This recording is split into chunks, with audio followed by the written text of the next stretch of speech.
Yeah, doctors tell me bigorexia is on the rise and they're seeing an impact in Utah. They also want to warn the condition can lead to serious mental health effects and illnesses. I could not understand how anybody was capable of loving me. Jason Wood says his fixation with dieting and extreme working out started with being bullied in school about his weight. Kids could go into class on the first day and let their identities or their personalities become their identity. For me, I was already labeled as the fat kid. Wood says while things began when he was 15, they continued into his 30s. He says social media affected how he felt about his body. I would see all of these bodybuilders and all of these guys with their shirts off and their rippling six packs and their bulging muscles. And I'd see how they were so popular and they just seemed so happy. And I wanted that.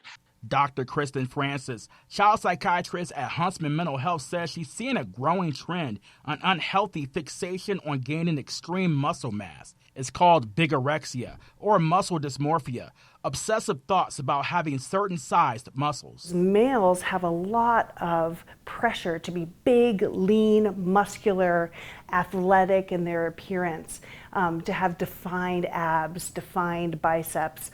And those are pressures that have been around for a long, long time. Doctors say it could start in the mid to late teen years in males.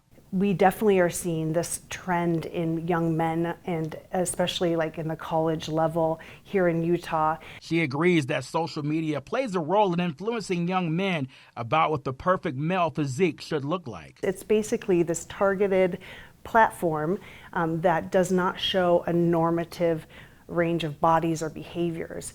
Dr. Francis says bigorexia goes beyond just a desire to be in good shape. It's when it seems to be taking over their life. It's consuming their mind, it's consuming their free time, it's getting in the way of their activities, maybe their jobs, their schoolwork. Jason Wood says he's been able to get some help to overcome his battles with bigorexia, but with the popularity of platforms like TikTok, Instagram, and Snapchat, he knows there are young men who still have these thoughts of wanting to get their bodies as muscular as possible. So it doesn't matter how big our muscles are, what size our waist is, how much we weigh, none of those numbers will ever define who we truly are. So it's not going to bring us happiness if we get bigger muscles. And Dr. Francis encourages parents to keep a close eye on their teenage boys' eating habits. Watch for social media posts about weight or bodybuilding. She says there's no harm in parents promoting healthy habits like exercise and mindful eating. But she says it's also important to focus on your child's attributes as a person instead of what they look like. Back to you.